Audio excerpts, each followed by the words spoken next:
Bonjour à tous, on se retrouve aujourd'hui pour une nouvelle vidéo et aujourd'hui j'ai décidé de vous montrer la recette du marbré que l'on adore et quelques astuces pour nettoyer la cuisine.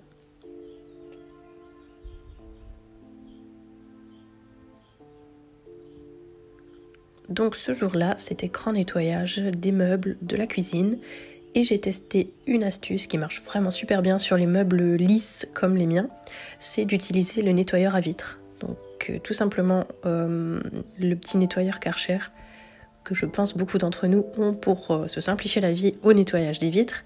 Et bien je l'utilise sur mes meubles qui sont lisses. D'abord j'utilise un petit accessoire où on peut remplir avec du produit dedans, donc je mets de l'eau chaude et du produit vaisselle. Je le pchite sur tous les meubles, je nettoie avec le petit embout mousse qui est fourni avec. Et ensuite pour sécher les meubles tout simplement j'utilise la machine Karcher, donc la petite machine, ce qu'elle fait c'est juste aspirer l'eau et ça permet de sécher instantanément la surface. Donc ça marche vraiment super bien, mes meubles ressortent ultra brillants et avec la petite chiffonnette microfibre que je passe juste après, ça me permet d'enlever dans les rainures les dernières traces d'eau qui restent sur mes meubles. C'est vraiment super efficace et super rapide.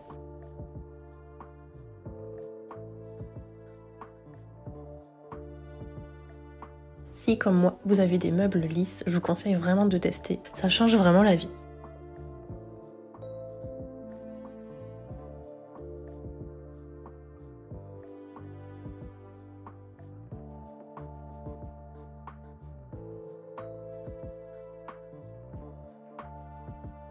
Et évidemment, j'en profite pour faire aussi les côtés des portes. Pareil, donc sous mon meuble, là on voit pas très bien, mais il était plein de taches puisque c'est juste en dessous du plan de travail, donc là où on s'installe toujours, et les enfants font beaucoup de saleté dessus.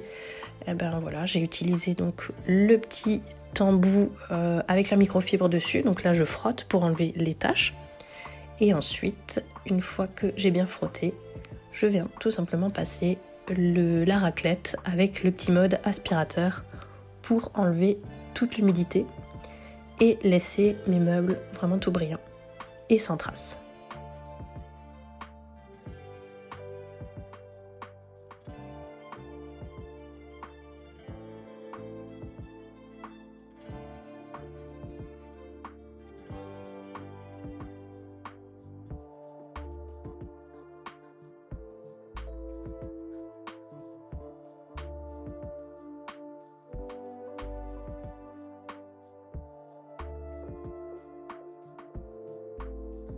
Je pense que vous voyez de vous-même comme les meubles brillent.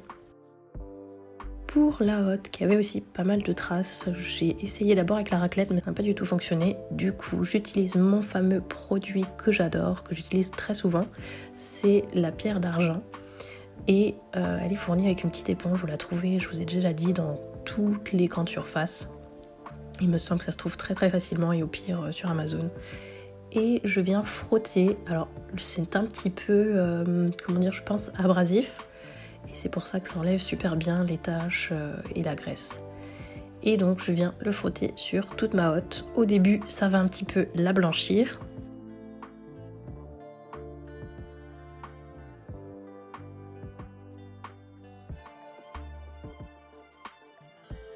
Et ensuite je viens avec un chiffon humide pour essuyer le tout. Donc les petites traces, les petits résidus, et pour finir avec un chiffon sec pour lustrer. Et pareil, on voit comme la hotte brille à présent, ça a vraiment tout changé, on dirait presque un miroir maintenant. Ensuite j'ai vu qu'il y avait quelques traces de graisse au-dessus du meuble, alors j'ai pris un nettoyant multisurface. Rien de bien foufou, il me semble un truc Monsieur Propre, quelque chose comme ça. Donc voilà, juste un multisurface dégraissant et je viens enlever avec une chiffonnette les traces de graisse.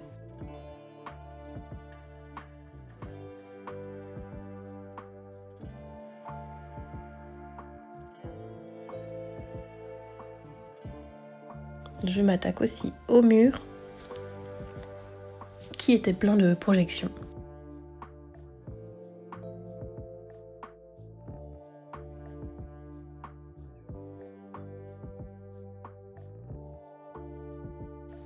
pour finir, je viens passer le fameux Karcher pour sécher le meuble et enlever toutes les traces.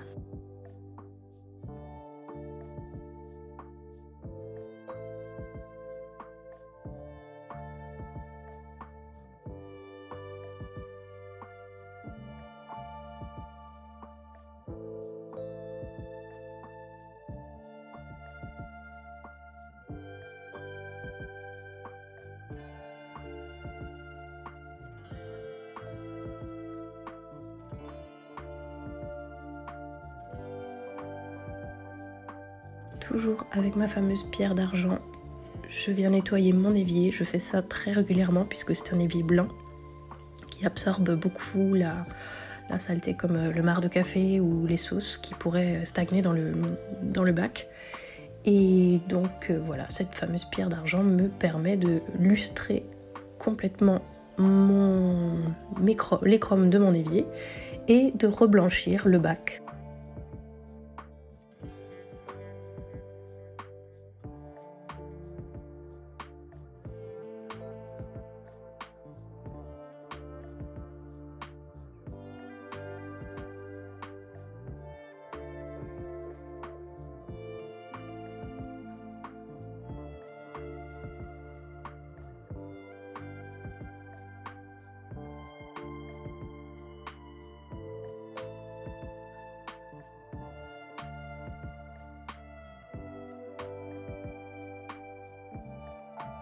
On voit bien comme c'est efficace et que ça blanchit instantanément le bac.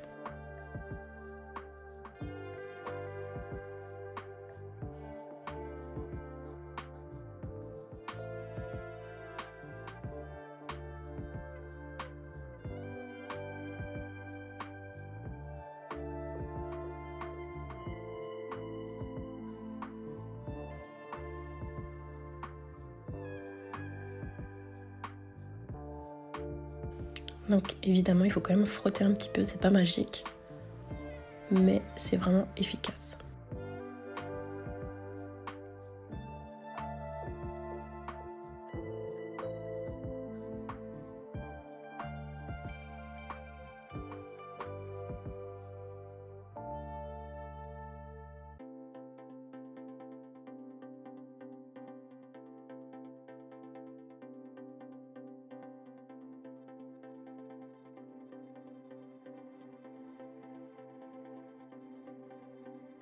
Un dernier coup de chiffon humide pour enlever les dernières gouttes.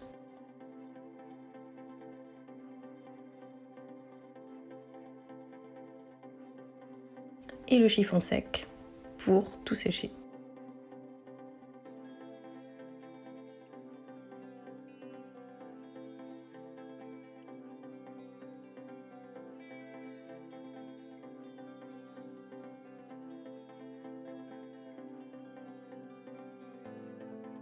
Pour la plaque vitraux, pareil, ça marche vraiment super bien pour enlever les taches de brûlé ou de gras récalcitrantes.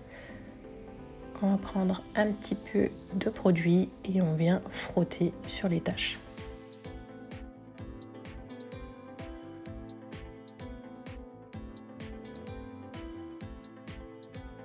On essuie avec un chiffon humide.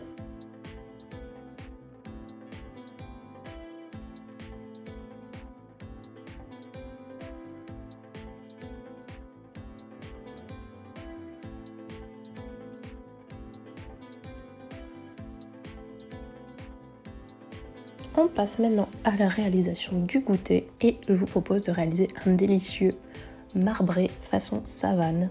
Tous les ingrédients et les quantités seront listés en barre d'infos. Donc on commence par mettre le beurre à fondre sur feu doux. On va séparer les œufs blancs d'un côté et les jaunes de l'autre.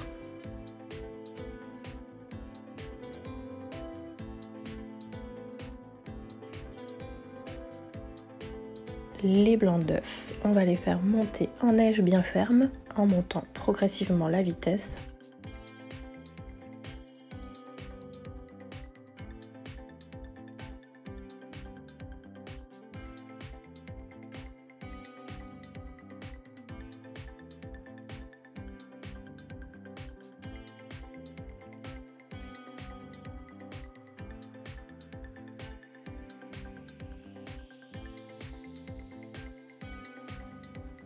Pendant ce temps, on va beurrer un moule à cake. Donc moi j'aime bien utiliser le papier d'emballage du beurre pour beurrer mon moule à cake facilement sans m'en mettre plein les doigts. C'est toujours pratique avant de le jeter. Et ensuite, pour que mon cake soit joli, je viens nettoyer à l'aide d'un torchon propre les contours et enlever l'excédent de beurre. Une fois le beurre fondu, je le réserve de côté et je viens mettre mon chocolat à fondre. Là, c'est du chocolat de Pâques, chocolat noir de Pâques que j'utilise tout simplement pour faire mon gâteau. Pareil, avec le blanc en neige, je le mets de côté pour le réserver et réutiliser la cuve de mon robot pour la suite de la recette.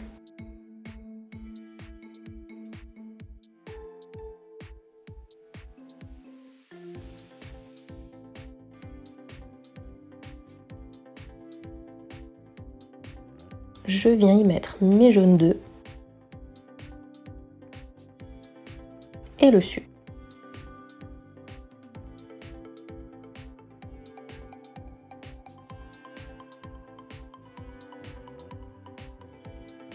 Et je viens battre le tout jusqu'à ce que le mélange blanchisse et double de volume.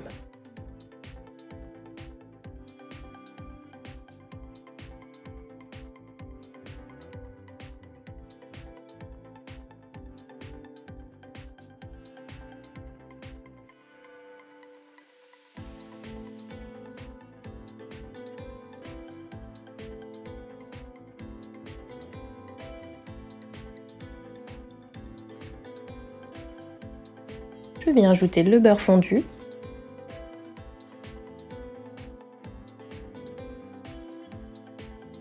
deux cuillères à soupe de lait,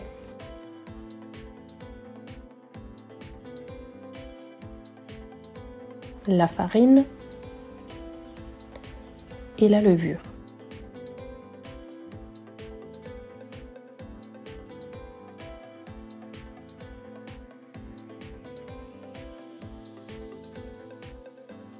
Lorsque c'est bien mélangé, je viens y ajouter mes blancs d'œufs montés en neige et je les mélange, je les incorpore délicatement au mélange.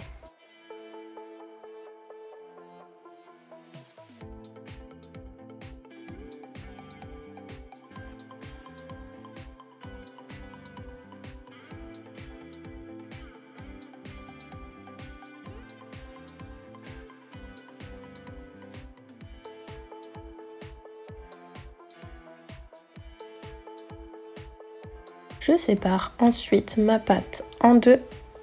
Donc je peux faire un bol avec un peu moins de pâte et l'autre avec un peu plus, c'est-à-dire un tiers, deux tiers, parce que le bol qui va comporter le chocolat va forcément avoir encore la quantité de chocolat en plus. Et il est toujours bien d'avoir plus de vanille que de chocolat.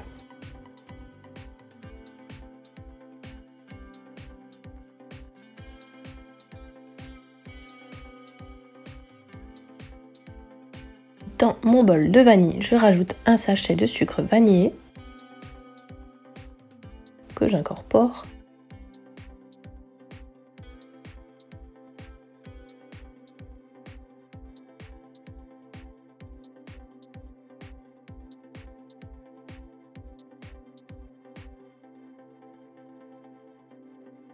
Et dans mon parfum chocolat, je viens ajouter le chocolat fondu que j'incorpore également, toujours délicatement pour ne pas casser les blancs en neige.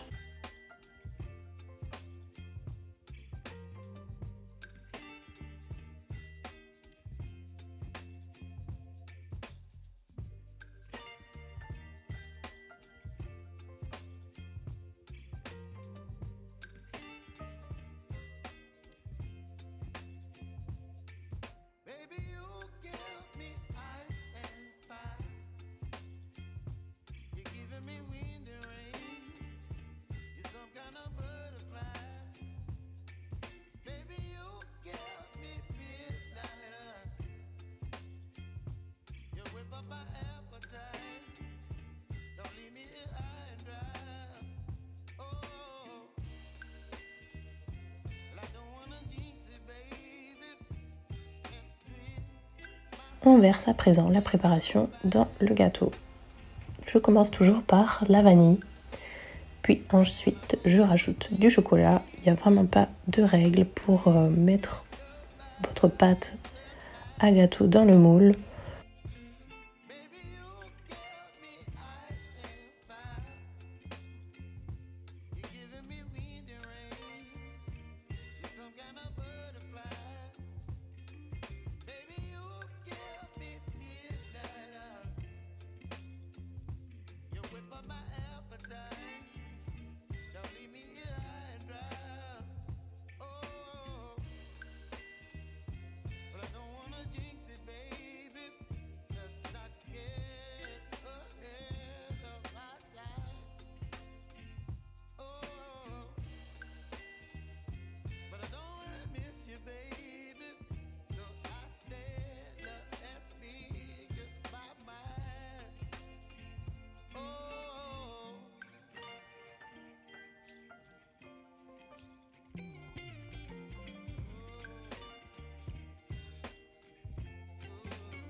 Some kind of butterfly.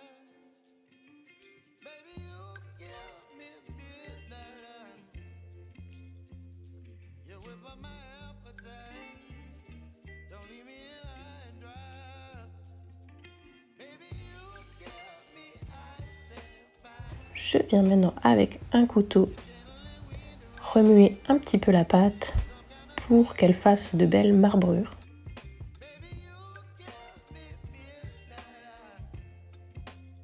Et je peux à présent enfourner mon gâteau pour 40 minutes à 180 degrés.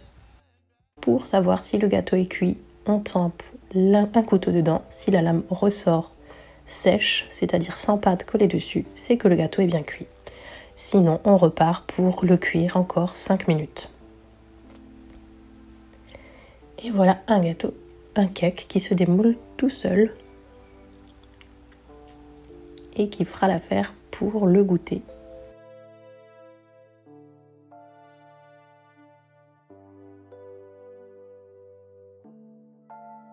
Les enfants adorent cette recette, il est fait vraiment rapidement et il est extrêmement moelleux.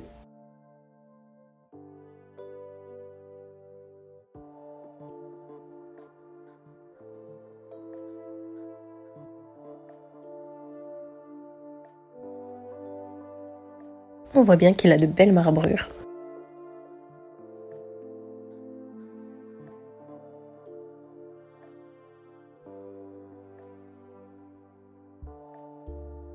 C'était déjà l'heure pour nous de prendre le goûter, alors j'ai servi du gâteau à tout le monde et il a été dévoré très rapidement. Voilà, j'espère que cette vidéo vous a plu. N'hésitez pas à me le dire en laissant un commentaire ou un like. Et d'ici la prochaine vidéo, je vous fais de gros bisous et je vous dis à bientôt.